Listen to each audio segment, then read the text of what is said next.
Hey guys, Mo here. Right now I'm going to show you grits.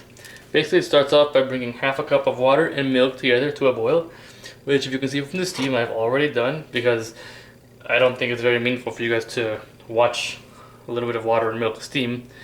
So remember, half a cup of each. It's just not necessary for you to watch that kind of a video. If you want to watch it, then hey, I'll make it for you gladly, but I doubt it. Okay, you're going to have your whisk in one hand, okay, which is very important. Set it to medium heat when you see it heating up. Okay, and then add your 2.5 tablespoons of cornmeal slowly. Don't dump it all in there because then it'll just get grainy and that's not good. Just kind of dump it in there slowly. Whisk frequently, okay? Whisk, whisk, whisk. Generally people just add salt, pepper, and some cheese to this stuff after, but I'm gonna one off a little bit. Right? Whisk it in there till it's all really good. Give it a good. Turn it down to a lower heat. You want to keep it as low as possible. Now, right now, people would add butter, but I choose to do it later on, near the end, to get it more creamy. So first off, you're going to add some salt. Much as you'd like, maybe a teaspoon to a tablespoon. A few grains of pepper. Or fabulous, by the way. Whisk a little, because again, you want to keep the heat low and steady. And me, I love cayenne. I mean, just a tiny touch, like 1/8 of a teaspoon to a quarter. You don't need much. Cayenne is very powerful stuff. It's a pepper, but in this case I'm using the ground version. Okay, it's really powerful. It's not like certain things like Frank's Red Hot Sauce or Tabasco where there's a taste. Cayenne is kind of flavorless, you know, which is good because I love the heat and I don't care for a lot of the flavors. Just a tiny squeeze of Dijon mustard, which by the way, you could kind of just eye it. So, give it a little tanginess. Whisk that in good. As you can see, it's kind of starting to thicken up a little. Now the Dijon is optional, the cayenne is optional, but for me, it's definitely not. Dijon is just something different. I don't normally add it. It's just something I want to try. So remember, keep it on the lowest heat possible. Give it a good whisk. And some people just kind of let it cook like this, you know, then when it's thick and creamy, serve. For me, however, I've acquired a different method. A saucier is good for these things. Look, you can really get into all the corners. For a sauce pan, you just can't really get into little corners. Not that huge a deal, but I like it personally. Get your lid, clamp it on. Now for a little tiny personal amount like this, the things vary. Maybe every 30 seconds to a minute you give it a stir.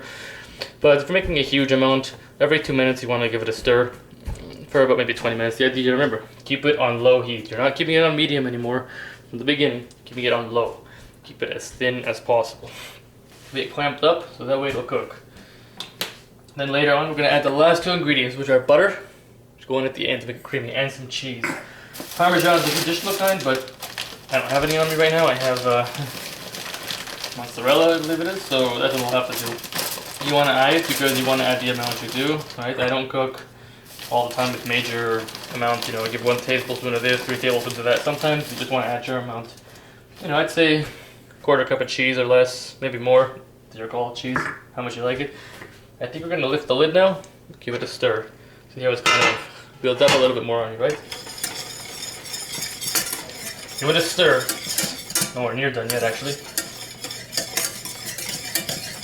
Times like this, you want to taste for seasoning, cayenne, you know, peppers or whatever you want. Get a spoon. Make sure you get it clean every time. Taste. You can see the way it's all kind of. It's definitely not cooked yet, but some people would eat it like this. Tastes good. I'm good with the seasoning, I guess. And I think your first time making this, you should avoid the Dijon and the cayenne, okay? Some people don't like either. It's your preference. It's near done. It's almost done cooking, I'll tell you that much. Now, pretty sure there's about 1 million people out there saying grits and placenta are exactly the same, or they're not the same, or there's just this big debate, you know. Grits and placenta. They're very similar dishes. I mean, there's only minor differences. With polenta, you use chicken broth. Not so. You could technically use it with this. I don't see why not. In polenta, you also put it in the oven, which is interesting because for grits, I can do the exact same thing. I mean, they're both with cornmeal. I don't see why I can't just take this thing, I'll put some chicken broth, and then I'll put it in an oven. That's really the only major difference between grits and polenta. They're very similar dishes, right? If I cook this in the oven instead of on the pan, it'll just turn out of a different texture. Chicken broth, right? So instead of water and milk, again, difference. I guess you might say it's like eggs over easy and eggs over hard. Same exact dish, just slightly different concept, right? Just cooking one differently than the other. Or even a fried egg versus an omelet. they're still the same taste at the end. It's just different technique, different texture, different taste, different preference. Probably can be a lot of people arguing about this, saying no, they're not the same, you don't know what you're talking about. But again, a lot of chefs have said they're very similar. Even Alton Brown did an episode of his show, Good Eats, which is a great show, by the way, showing the difference, and even he claims that they're exactly the same. Now let's give it another whisk. It's looking almost done. I'm no grits expert, but I mean, I could eat it like this if I wanted to. Really work into all the corners, get into the center, and just hit anything off that's excess. Got another spoon, and yes, by Nochu, this is a clean spoon. You don't want to double dip. If you're cooking for yourself, it's fine, but always better just to do it even if you are, because it's a habit. Delicious. Creamy. Almost done. Clamp on the lid for another minute. I gotta say, I'm doing really well with all my videos so far, because not one time has the phone rang, which is good, because I'm living in my house right now. If phone rings during a video, well, it definitely wouldn't be good. Maybe I'll give it another 30 seconds to a minute, stir it one more time, then add the remaining ingredients. Again, some people cook this without the lid, they just let it simmer on low or medium-low heat.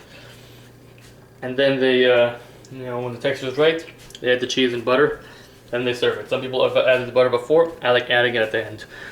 And if you want to make it more creamy, you could scramble up an egg and just toss it in. That way it'll be a bit creamier.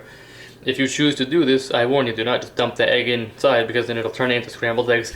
Take a spoon, get a little bit of the grits inside the egg and stir it. That way it'll bring up the temperature slowly. That way when you dump it in, it won't be a major change for the egg. So remember, you take a regular old cup, toss the egg inside, beat it hard, the egg that is, and then get a little bit of the mix, toss it in, stir, and then you pour it in there. That way the temperature will rise slowly. Yeah, of course there's nothing really in this cup of mine, just showing you as an example. Now let's take the lid off one last time. I can look at that. Okay, so now I'm just going to give it a stir. Add my butter. Go melt a little bit slowly, so just stir it within, so it'll melt in. Just get to coat the butter with it. And once the butter is near gone, you want to add the cheese, whichever one you'd like that is. Some people love cheese, some people don't want to add it, but you can see my butter is right there. Yep. Right in the center, that's where both of mine are. Yeah, they're melted enough. I'll add my cheese. A little bit at a time, give it a whisk, let it melt. This is also good for pita breads, Arabic breads, or any kind of bread that's flat. Would do this really, really well. I don't know how some people eat this entire thing as a meal. Personally, I couldn't. I like to eat it on the side. This goes good with eggs, go very nicely with fish, maybe. It's all about how adventurous you're feeling. Beautiful custard right there. I'm not going to add in the rest of my cheese because I do not want it. So now instead, I'm going to give it one final whisk. Yummy. Grits. Probably not something you're too familiar with because it's a very southern dish. And when I mean southern, well, I'm from Canada, so no, not southern Canada, okay? America. Not South America, Brazil, where my mom is from. Great country. Not Mexico, no. The southern states in the US, such as Memphis, or this, well, Memphis is a city, but yeah, you get my drift. Stir it around. Good. Take it off the heat. Get your cup there. Put it on a little rack. That way it does not overcook. Pour it in. There we go. That's the money shot right there, isn't it? Hopefully I don't get any on the stove, because not only will it look ridiculous, it will not be fun to clean. Again, excellent side dish. You want to make a whole meal out of it, that's your choice. Make a great breakfast, put it over some fish, I think would do good. You could even make a sandwich spread, or incorporate some you could put this over a vegetable, which I think would taste just great with some broccoli and cauliflower cooked. Or you could even, cook cauliflower, boil it in water, shred it, and toss it in here. It's a great way to hide it from the kids, they'll never know. And when they like it, you can tell them, oh, by the way, there's cauliflower in here, maybe it's not so good. And then maybe they'll eat healthy. Or just never eat it again. Anyways, there you have it, folks. Thank you for watching. Enjoy.